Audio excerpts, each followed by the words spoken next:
Hello, hello everybody. Hi and good evening once again to all of you who are watching Muzen here at QCafe. Grabe excited kami as always to bring to you new stories, new business ventures, ideas, and conversations that we would definitely love to talk about. So ayan, for our guest speaker for this evening, we are so happy that finally we were able to invite our speaker, who is a hardworking and high-spirited woman. She epitomizes grace under pressure. She graduated from the BS Business Administration, major in management at the St. Joseph Colleges. She started her career in government service under the Department of Health. She also served in a non-government organization, the Philippine Rural Reconstruction Movement, and afterwards, she joined in an international manpower deployment industry in 1998. From then, she led various organizations. Later, she became a seasoned businesswoman. Together with her husband, they established their own international manpower recruitment agency called the Treasure of Hope International, deploying land-based overseas Filipino workers. She has also ventured into other businesses called the Abroad Academy, a consultancy services that assists students in realizing their dreams and expanding their horizons through education abroad. During the pandemic, she pivoted her manpower recruitment agency to a local job providing company called Clean and Fix, with a mission to help displaced OFWs to have a decent source of income. On top of her various business engagements, she continues to invest in enhancing her own capabilities. She completed an entrepreneurship acceleration program at Wharton University in Pennsylvania in 2019. Currently, she pursues her master's in entrepreneurship at the Ateneo Graduate School of Business. She also expanded her network and became a member of a global organization network called Business Network International, or popularly known as BNI. On a personal note, she is a mother of 5 towering and wonderful sons and married to a seasoned businessman, Arman. Please welcome one of the gold members of BNI Star Chapter, the captivating Cris Alegre. Hi, Miss Cris! Welcome to our Q Cafe virtual stage! Hi, thank you for that very complete, detailed welcome. Parang wala na akong sasabihin, no? Nandun na lahat. Grabe, gusto talaga natin ipakilalang maigi yung speaker natin just so they'd have an idea na, oh guys, ito yung mga pwede niyang i-impart sa atin. And having said that, we're so excited to hear from you. Kaya go ahead, take it away, Miss Cris. Yes, so thank you, Kate. As she mentioned, no, I started working at the government. So I think most of the Filipinos really started working not because they wanted to have a job, but because it is a need of the family, no. Because my mom died when I was 12 and I have two siblings. So I am really forced to work early. Not because I wanted it, but because it is needed. So I started working at the Department of Health at the age of 17.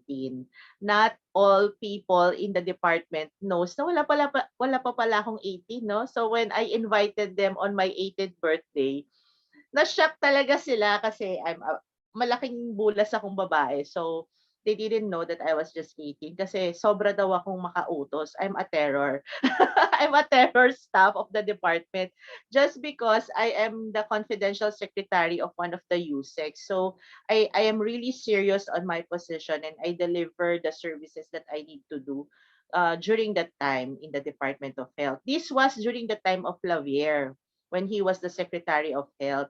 And I really enjoyed this first job because we are the one who distributed all the projects of the late Senator Flavier in the various provinces of the Philippines, no? So yung mga project niya na let's do it. I don't know if you remember that. So yung mga ka-age ko na titas of Manila, they know that so well, no? So we have this project Doctors to the Barrios program, yung mga halamang gamot, that is his advocacy, and Yossi Kadiri. So during that time, we have a lot of project.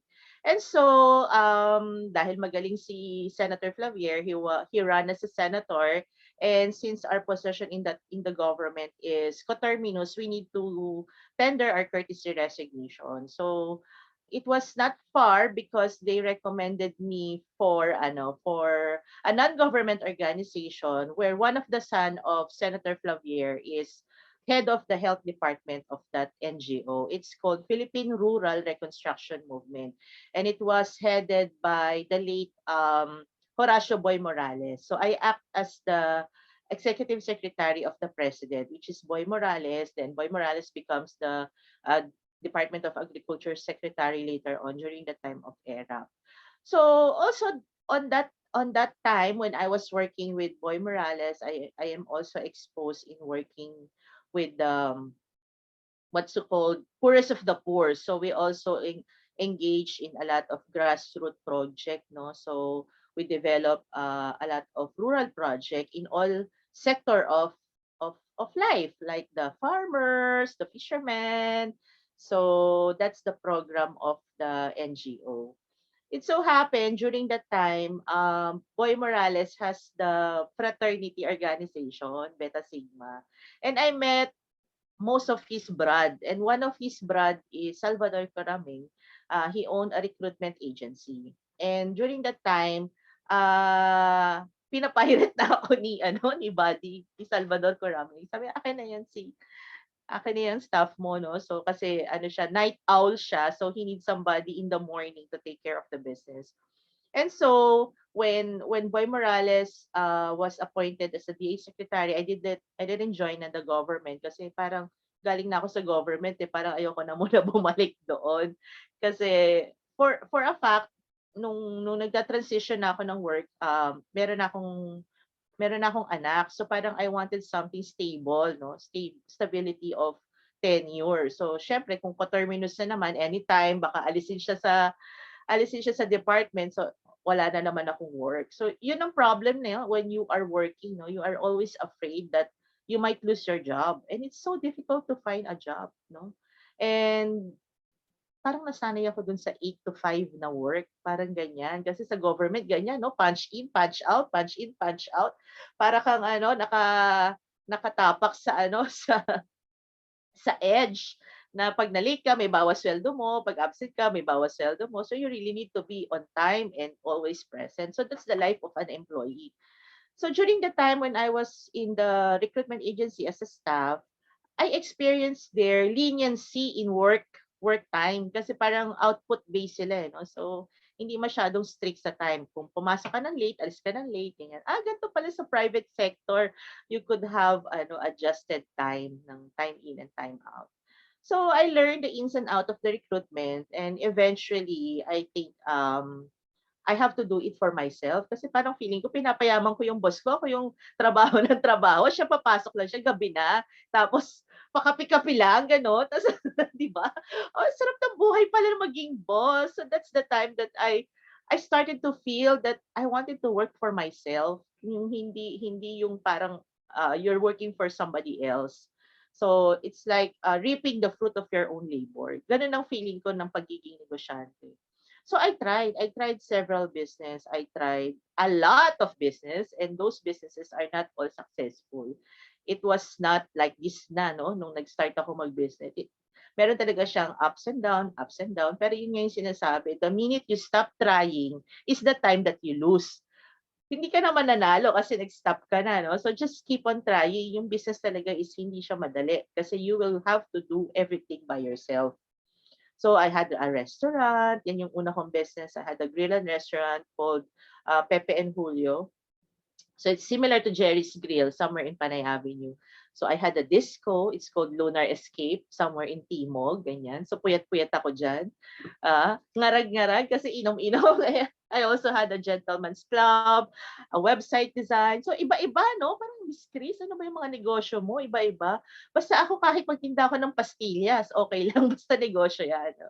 And then, opportunity comes, na-open ko yung aking sariling recruitment agency. I met several investors din, several employers. So I started with that. And yun na, tuloy-tuloy na siya. No? So yung mga naging kakambal na business na nung recruitment agency ko is similar and in support to the recruitment agency. So I had this Ezra, it's a training center. So connected yan lahat sa recruitment.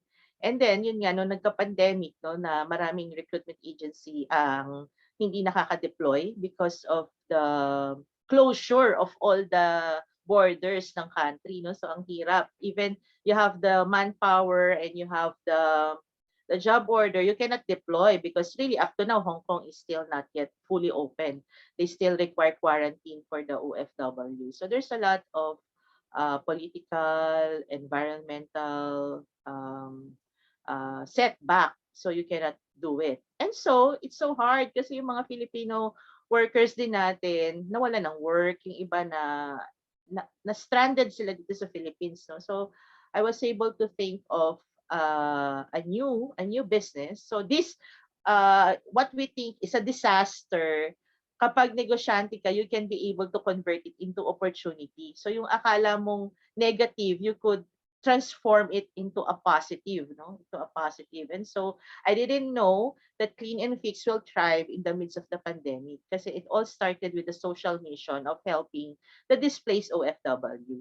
So basically, Clean and Fix is like you book a cleaner to clean your house, your office, or a disinfection. So yung mga takot sa virus, we have this disinfecting process. And then the fixed side is overall handyman services. So yung mga hindi marunong sa carpentry, masonry, painting, no, yung hindi mo na itatawag ng contractor, engineer, architect for you to have a small project. And then these the home bodies, alam niyo naman yan sa Facebook, sumikat kasi siguro nung pandemic, you have time to do renovation.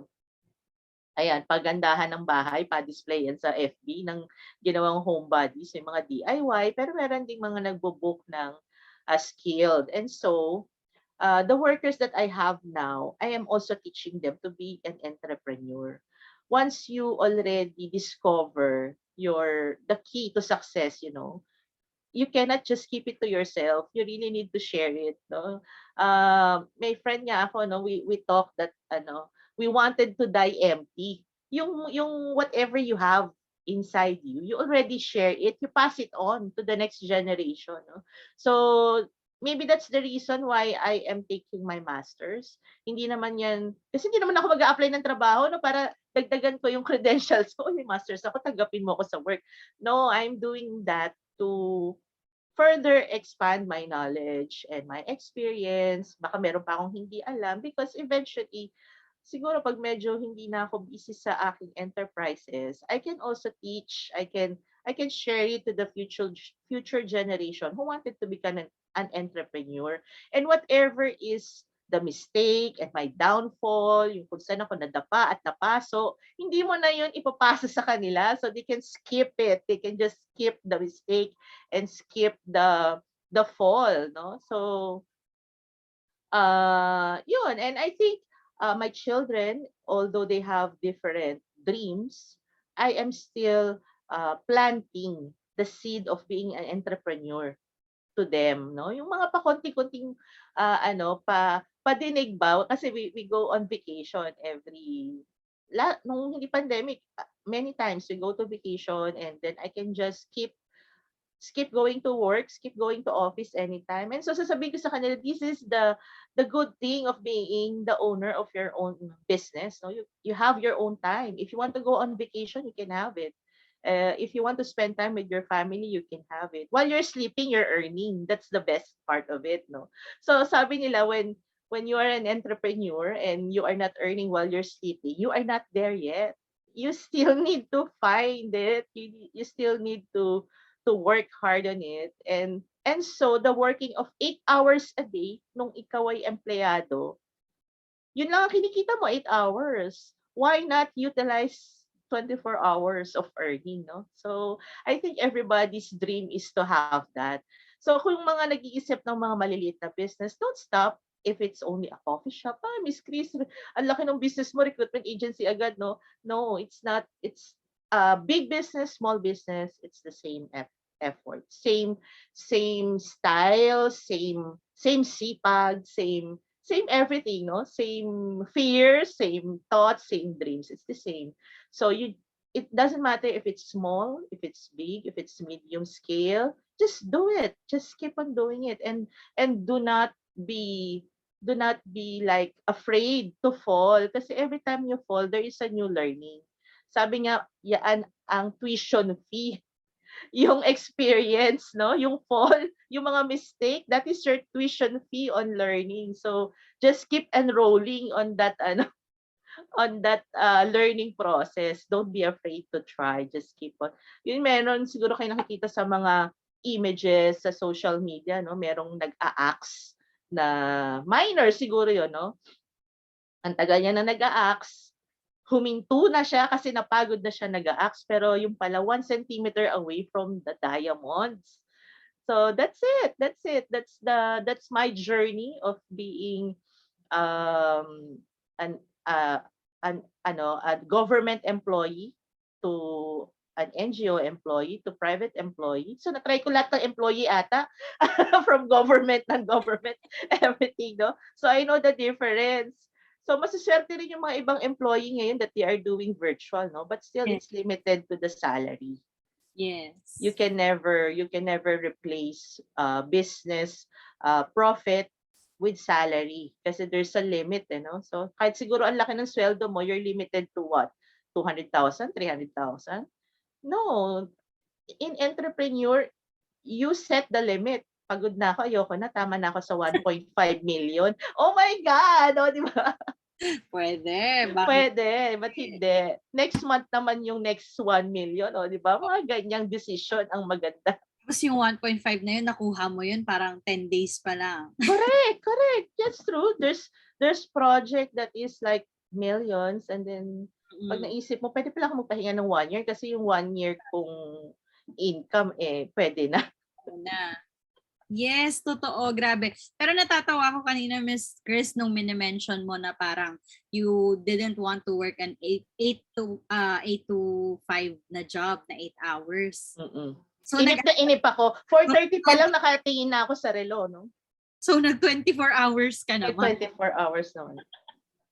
'Di ba? Gusto sana natin ng pahinga pero sayang. Char. But anyway, nakakatuwa no kasi this is commonly this is the ideal thinking of Filipinos. I'm not saying na it's for na everybody ha, but growing up, we are being taught na mag-aral ka na maigi para pag lumaki ka, makakuha ka ng magandang trabaho. Correct.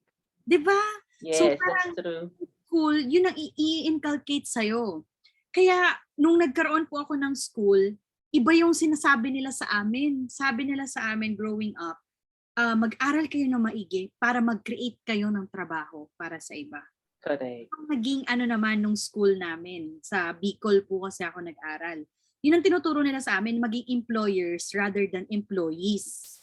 Kasi kapag employer ka daw, mas mataas nga yung chances mo na to earn better. Kasi kapag employee ka, mayroong fixed rate na sinasabi talaga. So, definitely, alam naman natin na money really helps us with our day-to-day, diba? Kailangan natin maging practical dito. Sayang ang 1M, di ba? Totoo yan. Tsaka parang, I don't know, it comes out to me naturally that I'm always encouraging people to be an entrepreneur. Kasi kahit yung mga OFW, normally, if you are, kung nakatuto ka dun sa business mo, gusto mo lagi may OFW, no? Pero what I am teaching them, mag-ipon kayo para pwede na lang kayong magnegosyo, huwag na kayo mag-OFW. Diba? Kahit maliit na tindahan ba yan or car shop ba yan, whatever is your passion, make it your your business. And in my almost 20 years in the recruitment industry, I'm seeing a lot of people succeed. So me and my husband, we have a big poster in our office. We become successful by making other become successful. Ang ganda! Very Yes. similar to yung ginagamit naman namin with our tagline before na we rise by lifting others. Correct. It's the same concept. Pero yun. Parang pag i-imagine mo, no, kung yung mga OFW nakabili ng kotse, baka naman nakabili na kami ng helicopter. Helicopter, di ba? Ganyan, helicopter. No, but kidding aside, it's like that. When you see people become successful, there is a certain glitter in your heart that really, talaga ganyan ka na, kaya nakakatuwa. And then when I see them on Facebook, nagpapatayo ng bahay, nakakapagpatapos ng anak, it's something that the blessing that you've given is multiplied not only to the person that you help but for the rest of their family. This is true. Ayan, we have questions here po, no? One asks, is it difficult to transition from employee to entrepreneur? Dapat po ba pag magiging entrepreneur ka na magre-resign ka na agad? No, it is really very difficult decision. I was afraid kasi pwede ba kumanta dito? I was afraid I was fortified. Emotional po. Oo, kasi yung mga taga-Musin kumakanta yan no? So, it was really a very hard decision. With the help of my husband, it's nice for you to have a mentor or a partner that would encourage you and believe in you. It's important that somebody will believe in you and will really be your partner, no? Kasi I have 5 children, di ba? Wow. Parang feeling ko, baka magutom yung mga anak ko pag wala akong sweldo. What if I fail? No? Ang daming what if. Ang daming what if. Sa dami ng what if ko na negative, isa lang yung what if ko na positive. What if you succeed? That's the only thing na positive. Pero sandamakmak na negative. And then my husband, I remember that clearly, we were in Tagaytay. So I was so discouraged if I will resign or not and everything. And then he opened the window and he showed me Taal. And so he told me, your fear is too small. We have a God that is so big. Nakikita mo ba yan? Sabi niya, nakikita mo ba yan? It's all created by God. So you just have to trust. You have to trust and you have to trust God and you have to trust yourself. Kasi if you could make it good as an employee, dodoblehin mo yun pag ikaw na. Pag pag enterprise mo na yon, no, if you are working for yourself and you would really work hard to make it successful.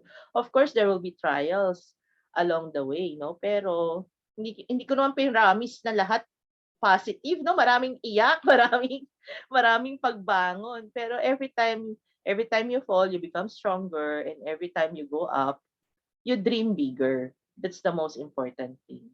Totoo, totoo. Sabi dito, aside from passive income, what makes it fulfilling for you as an entrepreneur? Well, one thing is most of my staff are more than 15 years with me, Oh. and they don't want to leave. Kasi apart from their salary, we give profit share. Ang team building namin is always overseas. And Wow. then I give free lunch, you are producing job. I have given job for more than siguro mga 10,000 OFW, more or less, already. So, if your enterprise, if your business is also with a mission, that's a bonus. Kasi you're already earning, but you're also helping. You have this mission in life that you are fulfilling. And later on, when you are already okay with your earning, you can also think of not only naman business naman is not always earning, no? There is option of social entrepreneur. We called it social entrepreneur, wherein profit comes second. Yes, Oo, ang yes, first mo is to help. It's really to yes. help. No? So that's the thing that gives you more um, inspiration to work harder because you're serving or you're giving something better to other people. Yes, tama yun. Grabe na, iba kaya yung hindi kaya nababayaran yun, yung sarap sa pakiramdam at na nakatulong tayo sa iba. Sabi nga nila, no, money is not the only currency you can transact with. Kaya talagang nakakatuwa din na meron pa rin talagang mga ganoong portion ang mga entrepreneurs na established ngayon to give back. Ay, Correct. sabi dito, as an owner of a recruitment agency, what challenges do you encounter and how do you usually manage this? There is a lot of challenges kasi when it's an international agency, you're not only dealing with Philippine labor law. You're Oh. dealing with multiple labor law kasi whichever is applicable in the country that you deployed, you also need to memorize and know the law of those countries, no? So like today I almost rain check kasi we have one OFW in Poland who ran away. There are things really beyond your control. It's either fault ng employer or fault ni employee. I don't know if you remember, there is one time that merong ng hostage ng bus sa Yes. Luneta.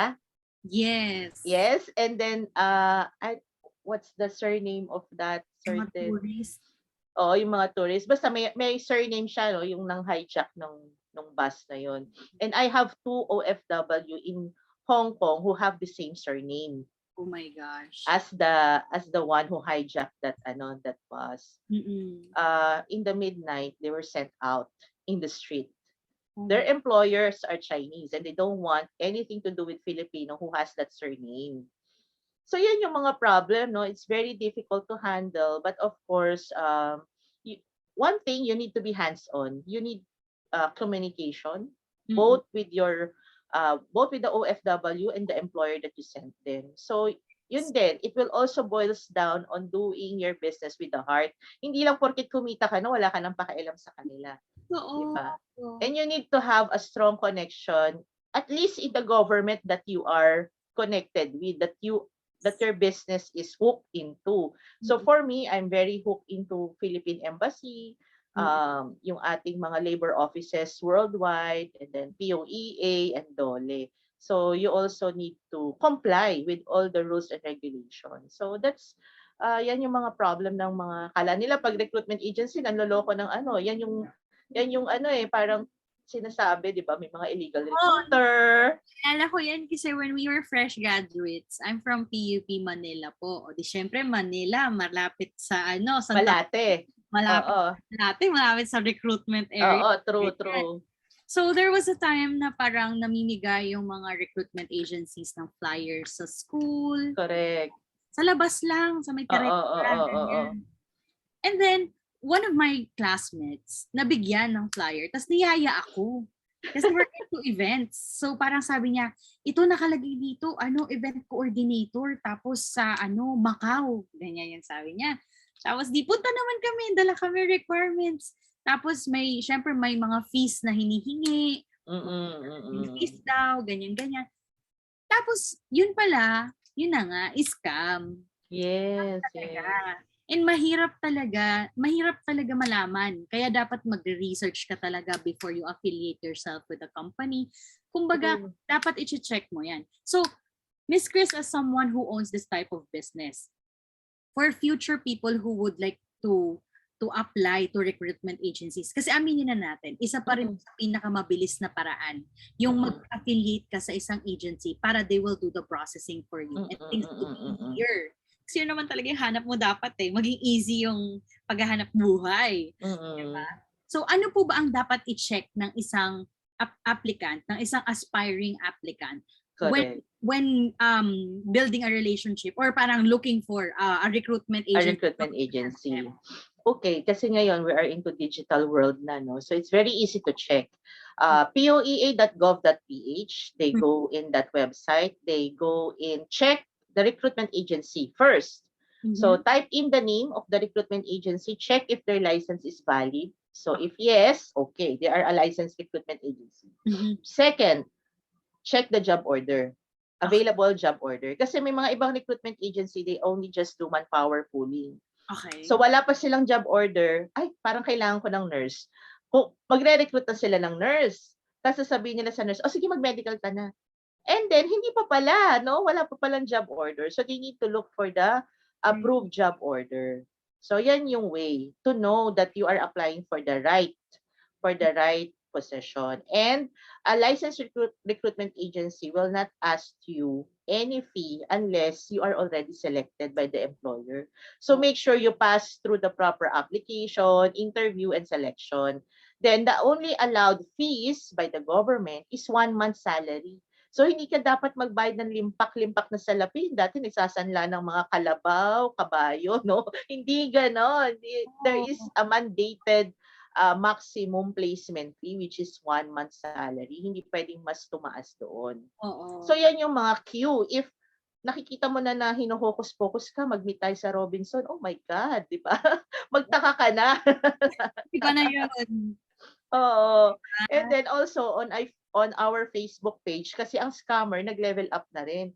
Sa digital media na rin sila ng i-scam. So we have like 200,000 follower on our Facebook page, Treasure of Hope. So meron akong nakapin na message doon that only this number, only this email will contact you. Okay. And PM on this site. Okay. Hindi kami mag-PM using our own Facebook page. Okay. So we only message them using that page. Kasi may mga nang papirate doon, nang po-poaching. So halimbawa, gusto ko po mag-abroad. Ready na po ang passport ko, ganyan-ganyan. So ipi-PM sila ng mga scammer. Halika na, dito ka, ganyan-ganyan. So ilulure sila into other job site. So that's the thing that they need to Meron ako na experience isang worker pinapunta siya sa office ko sa ground floor. Hiningan siya ng 5,000 pampamedical. Wow. Nakunan siya ng 5,000. Sabi ko, nandito ka na sa office, hindi ka pa umakyat. Oo. 'Di ba? You need to go to the office, inside the office, and transact with the registered staff only. Kasi nakakulong naman sila doon, alam mong staff sila, naka-uniform, 'di ba? So, yun yung mga maiiwasan para hindi sila ma-illegal recruiter. Ayan ay para sa recruitment natin, no? How about for your the Abroad Academy po na business? Is this still ongoing? Are you still helping aspiring students to go abroad? Yes, it's still ongoing. Na-set up ko yan kasi there are countries like Australia, New Zealand, Europe, Canada. Ang hirap kumuha ng work visa. You really need a bridging course. They call it bridging course. Kasi yung tinake natin dito sa ating country, kulang, di ba? Yeah. kulang. So you still need a bridging course. So I encounter first Australia. So sabi nila, alam mo Chris, there's so many jobs here in Australia. The problem is the employer is not allowed or there is no available visa to sponsor the worker. So what we can do is apply first as a student visa, and as a student you study while you're preparing, you are allowed to do part-time jobs. May limited number of hours sila, no, for you to do the job. And then once you are there, they can convert your student visa Mm-mm. into working visa, and then eventually you could be a permanent resident, and then you could apply for migration. So it's a long shot, but it's a long-term plan if you really wanted to migrate in certain countries. Do you do consultations po for aspiring people na gusto? Yes, yes, yes. We assess their TOR. We assess their TOR if qualified sila. Kasi there are certain point system, no? If your Yes, course or if your educational attainment is valid or is yes. credited on that certain program. And sometimes the school representative also go to the Philippines to make their own assessment. If ever po ba, Miss Chris, do you charge for this type of consultation? No, the consultation is free. But once you process, you need to pay the school gives us our profit. So we don't charge to Ah, the a student. student. Correct. It's Okay. like their marketing ano ba? Parang Marketing marketing budget. arm kayo. Marketing arm kami ng school. So the school will take care of us for referring a student. And then you will pay directly your tuition fee to the school. And then there are school which charges staggered, hindi naman agad na cash. Oo, So tama. Mm. you could pay it little by little. And to book these types of consultations, paano po ba makipag-connect? Yeah, we have Facebook page then. It's Abroad Academy. Alright, 'di ba? So guys, ganun lang kadali. Just reach out to this legit businesses owned by Miss Cris Alegre so that you'd figure out if pwede nga ba kayo sa business ay sa trabaho abroad. If this is something that you would want to pursue, don't hesitate to check out their Facebook pages and send them a message, and mag-ingat po tayo sa Sa ating illegal recruiter. Right. recruiter na bigla-biglang Oo. so, Oo. Pero of na rin. course, no, our topic for today is encouraging people to do their own enterprise. And Yes. so, think of your passion. Think of something that you love doing. Ito yung something that will keep you awake 24/7, di ba? Totoo. Yung mapagising na mata mo, yun agad iniisip mo kahit gaano pa kasimple yan. Oh, yung lumpiang Shanghai ko. Parang gano'n, di ba? Kung lumpiang Shanghai yung business mo, no? It's really yung passion mo, what your heart desire. It doesn't matter how big, how small, as long as your heart and mind is in it. Kasi pag trabaho, mind lang eh, di ba? Ay, totoo. Mind and pocket, di ba? Yes. Kailangan ng bulsa ko, kailangan. Oo. Pero kapag business, it's a combination of your mind and your heart. Yes. Something that you really, really love doing. Mm-mm. Ayan. So to conclude po, no, any message for our listeners who are aspiring to shift from the employee to entrepreneur lifestyle? Ano po ba yung... It's okay to be afraid. It's okay to be afraid, pero hide it. Learn to hide it, no? Hide your fear. Learn to fake it until you make it.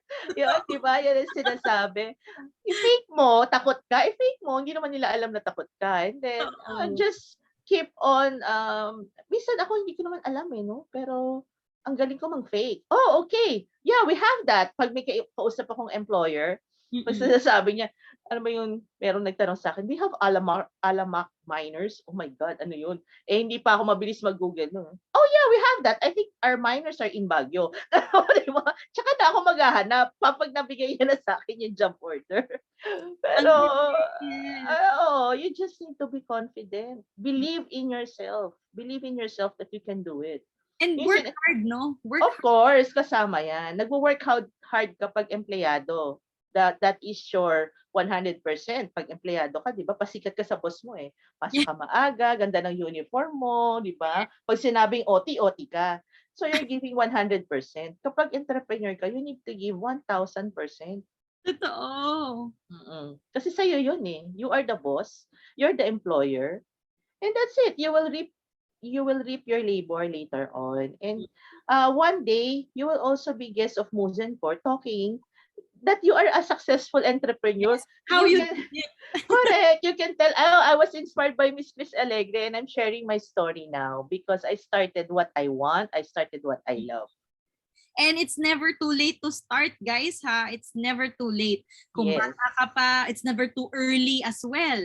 It's yes. never too early, it's never too late to start. So, just Yung mga friends ko ay maniwala, sabi ko, I will retire at the age of 50. I'm 45 now, no? So, mm. sabi niya, hindi kami naniniwala. Kasi ikaw yung taong ayaw mong wala kang ginagawa. Totoo. Oo, totoo. Totoo naman kasi kala lang nila magre-retire ako pero may iniisip akong iba na gagawin ko. Magre-retire lang ako siguro dun sa isa kong business, I'll delegate it, but I will open up another one which is less stress. Malay mo, maging plantita lang ako, di ba? Mga ganyan Mm. ba? Something na medyo passive lang siya. Kasi nga, Oo, relaxing sabi lang. nila, kailangan marami kang multiple, kumbaga, multiple income streams. Hindi pwede Mm-mm. kaasa ka lang talaga sa isa. So, True. dapat unti-unti nating ipundar lahat ng yon. O, di ba? Oo. And once you earn from your business, huwag mo naman bonggang-bonggang gastusin, di ba? Learn to handle your finance. Learn to handle your finance. Yun natutunan ko sa aking guru who already passed away, Ed Morato, sa Ateneo. He's my guru in business entrepreneurship program. Do not be afraid with numbers. Kasi dati ayoko yung accounting. Ay, hindi ko yan ayoko yan. Ayoko numbers. Ganyan ako talaga. Ayoko yung bahala na yung, yung Aaron, yung aking accounting staff, no? Opo. Ang itatanong ko lang magkano nasa bangko, magkano kinita natin, pero hindi ko yun iniintindi. Kailangan pala intindihin ko yung mga statistics na yan, etc., etc. Yun yung sabi ng guru ko is, do not be afraid with numbers. It's only the numbers that will not lie to you. And it's true. Yes. Ang numbers hindi nagsisinungaling, no? Hindi ka bobolahin na, ay, okay tayo, ma'am. Kamusta ang business? Okay tayo, ma'am. Pero nakikita mo, shakit, negative to. Paano tayo naging okay? Diba? And you can do your projection once you know your numbers. That is true talaga, and that will really help you with your businesses.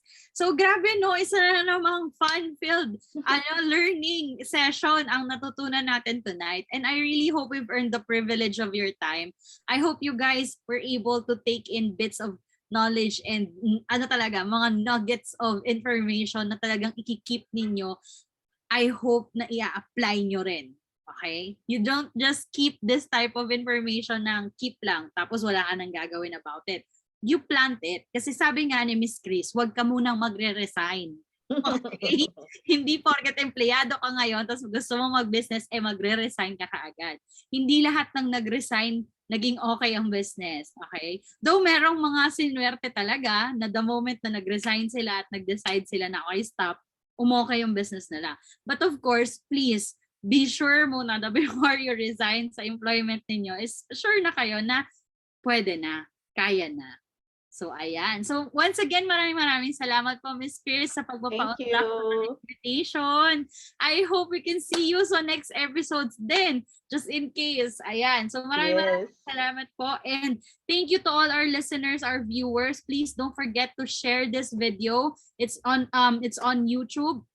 Feel free sa mga team replay natin dyan. And don't hesitate to send us a message if you have inquiries. Definitely, pwede namin kayong i-link kila Miss Cris. Ayan. So once again, my name is Kate and thank you so much for watching QCafe here at Muzencore.